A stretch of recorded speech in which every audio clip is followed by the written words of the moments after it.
हमारे YouTube channel पे आप सबका स्वागत है दोस्तों। राधे राधे दोस्तों। गाने जा रही हूँ बेटा विवाह गीत। अच्छा लगेगा तो लाइक करना, शेयर करना, सब्सक्राइब करना।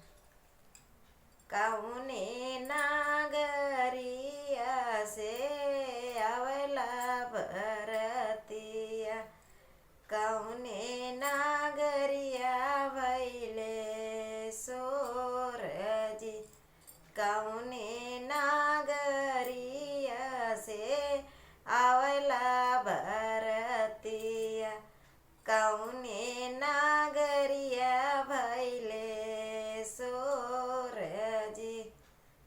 अवध नागरिया से आवला भरतिया, जनकहीपुर में भैले सोरजी।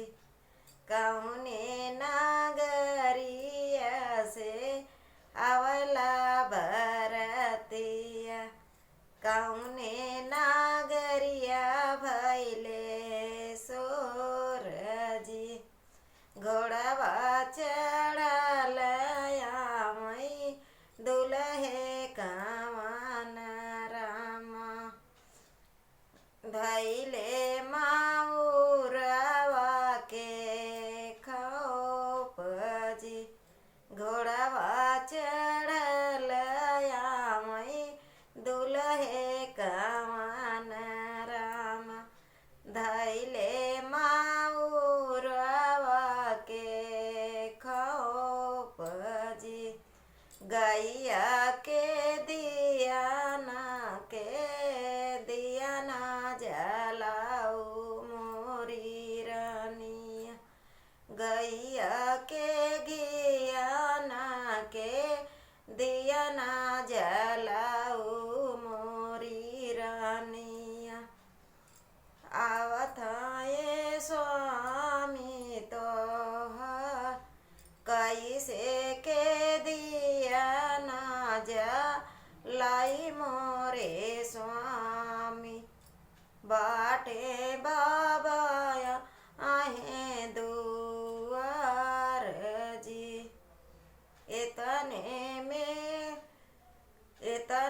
में बोले ओख धई के रुमालिया, दुल्हे कवन राम सकाई जी।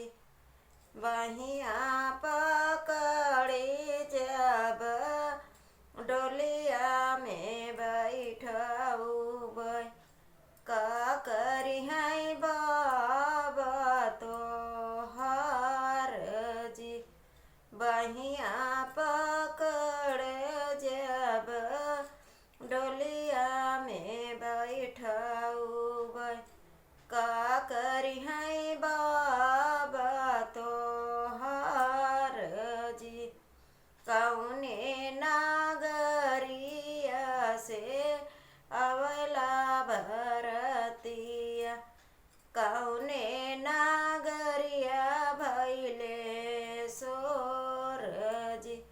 कौने नागरिया से अवला भरतिया, कौने नागरिया भैले सोरजी। अवध नागरिया से अवला भरतिया, जनक नागरिया भैले सोरजी। घोड़वा चढ़ल आमई दुल्हे कवन रामा, धैले माउरवा के खोपजी।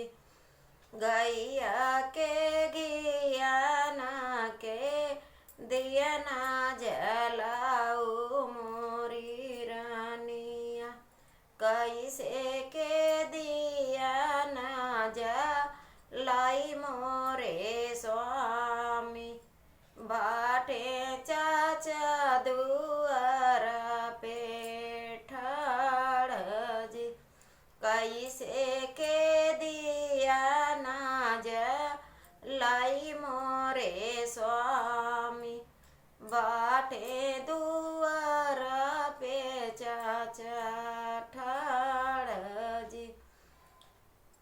मुखवा रुमालिया धई के दुल्हे कमान राम।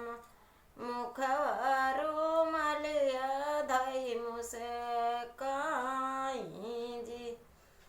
बहिया पकड़ी जब डोलिया में बैठाऊ का करी हई चाचा तो हर जी। बहिया पकड़ी जब डोलिया में बैठाऊ का करी हई चाचा तो हर जी। कौने नगरिया से आवला भरतिया। कौने नगरिया भैले सोर जी। अवध नगरिया से आवला भरतिया। जनक नगरी भैले सोर जी। घोड़वा चढ़ल आमई दुल्हा